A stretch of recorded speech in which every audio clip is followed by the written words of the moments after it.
right, we're going to be talking about child, older adult, and intimate partner abuse in this chapter. Chapter 28 begins on page 531.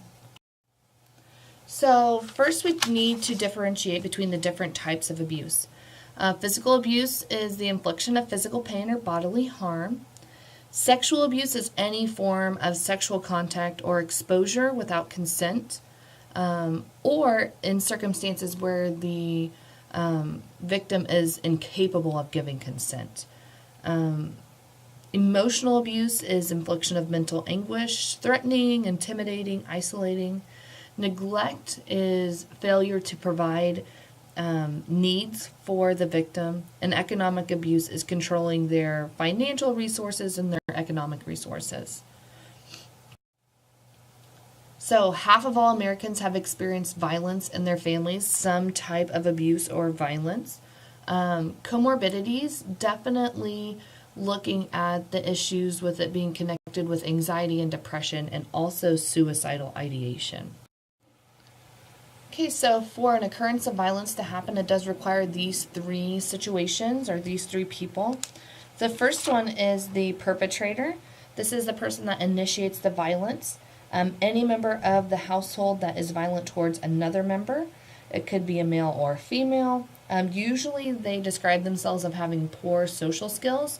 They typically view their needs to be much higher than the needs of others.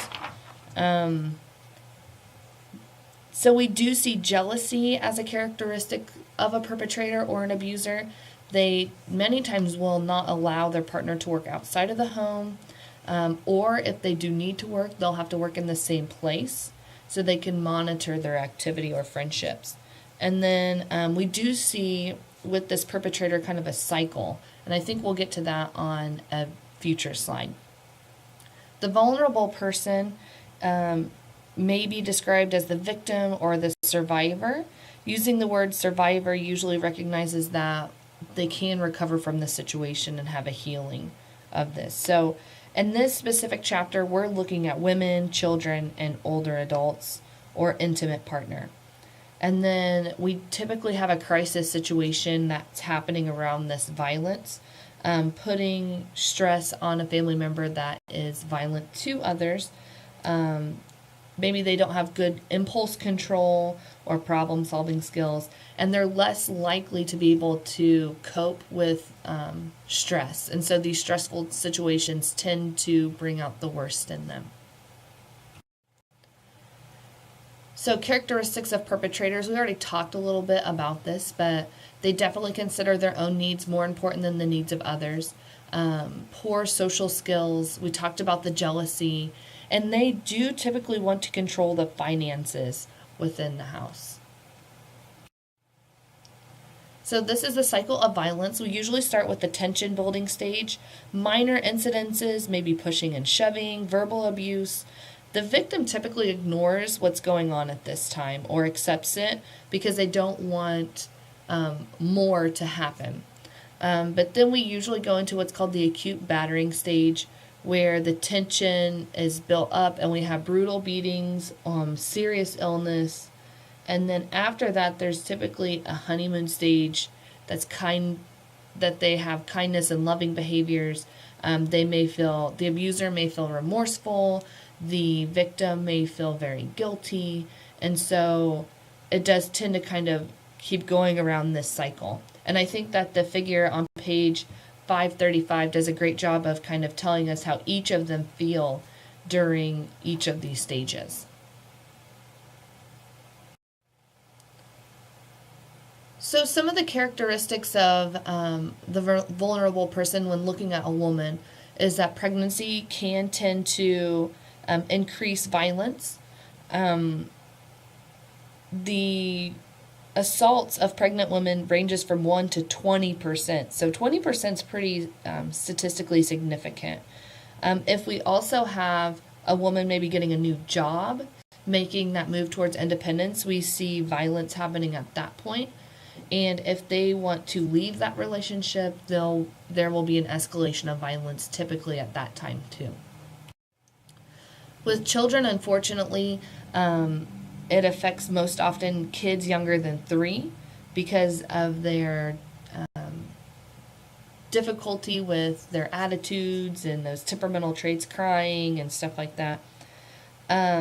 Maybe it's not exactly what they thought their parents, maybe it's not exactly what the parents thought having a child would be like, a lot more stressful. Maybe they remind the parent of someone they don't like. Maybe they weren't wanted to begin with. And so that definitely does cause some issues with bonding. Older adults, they are poor in mental or physical health, or maybe they have a disease or disorder like Alzheimer's, which puts them at risk. Typically, though, we see a female that's older than 75, white, and living with a relative being the one that's taken advantage of most. We could see an elderly father cared for by a daughter that he abused as a child, setting that up for a risk factor there. And an elderly woman cared by a husband who has abused her in the past. So, some different situations that put older adults at risk. So we're going to look at the nursing process now. So the general assessment, because remember, we are working with victims that may not be able to verbalize things for themselves or may not want to. So some symptoms can be vague, maybe chronic pain or insomnia, hyperventilation, maybe some gynecological problems. All assessments should include questions. So this is all assessments, not just ones that we are concerned about abuse or violence. All assessments should include questions related to a history of sexual abuse, family violence, and drug use or abuse. So what we want to do is make sure that we provide to the patient a calm, relaxed environment and that we are accepting of whatever they're going to say. It is easier many times to assess how they solve disagreements rather than asking about the word abuse or violence. You typically will get more of a response at that, with that type of wording. We also want to use the word partner instead of husband or wife. When interviewing, we do want to sit near the patient, spend some time establishing trust and rapport.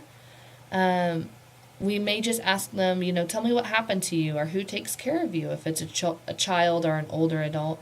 So there's a list of some interview guidelines and some things to do and some things not to do on box 28-3 on page 536. That would be great to review. So we have a parent who's bringing a child with suspicious injuries to the ED. What are some questions we should ask the parent? So we want our questions to not focus on did you abuse the child, but more of are there some difficulties with the child? How do you handle discipline? Looking at what does a child do to maybe make you upset instead of just focusing directly on the abuse. And so the assessment should include violence indicators, level of anxiety and coping response, how the family typically copes, what is the support system like, is there any potential harm to themselves or somebody else, and then drug and alcohol use. And so we're also going to be asking the child some questions too during that situation. So take some time and look and see if you can find some of those questions that you may ask. You may not come out and directly ask them if they've been abused, but you're going to ask them how each of their injuries occurred. So diagnosis, risk for injury, and risk for violence. And we do want to make sure that with our outcomes that we are protecting the abused and helping the abused to recover. But we also don't want to leave out the abuser. We want them to get some help as well. So some of our outcomes will focus on the abuser.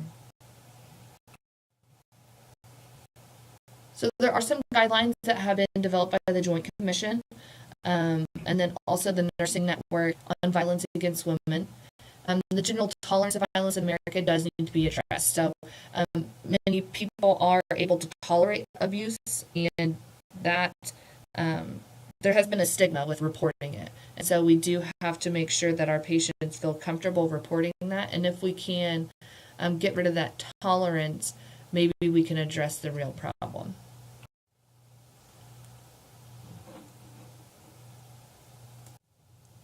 Before we start talking about implementation, I do want to point you to the nursing diagnosis and outcomes table on page 542.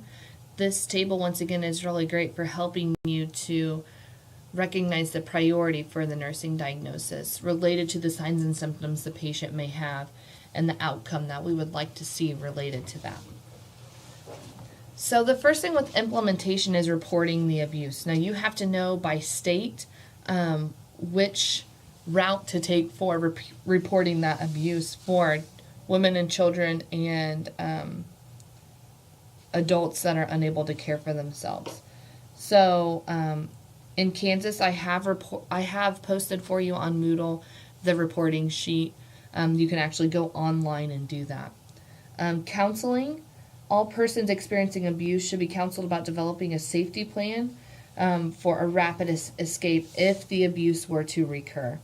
There are some options for shelters or safe houses if a person chooses to leave.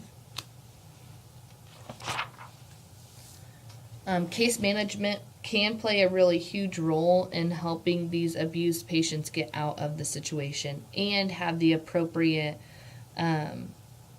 criminal justice steps taken.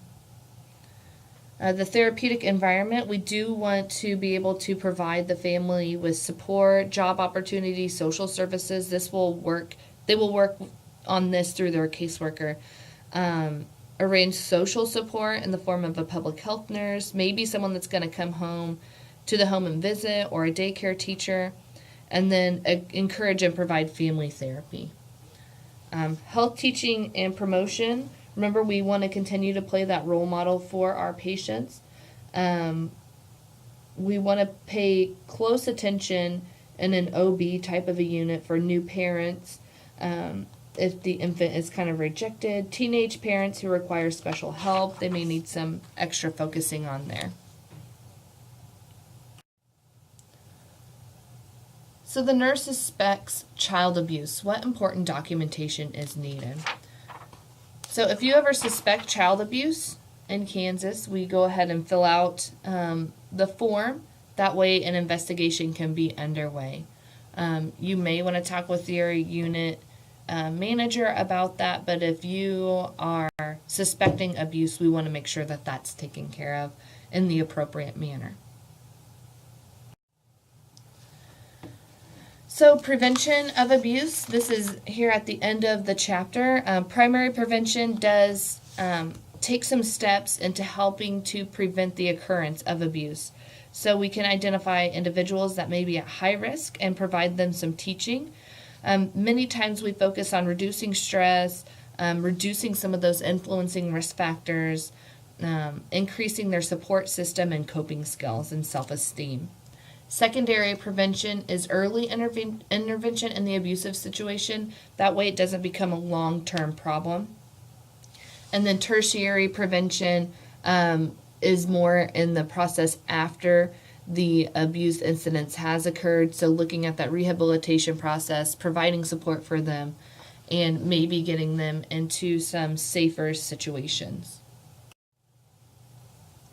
So a nurse wants to help prevent child abuse in the community and plans to hold classes for new parents. What are some topics that should be covered for new parents?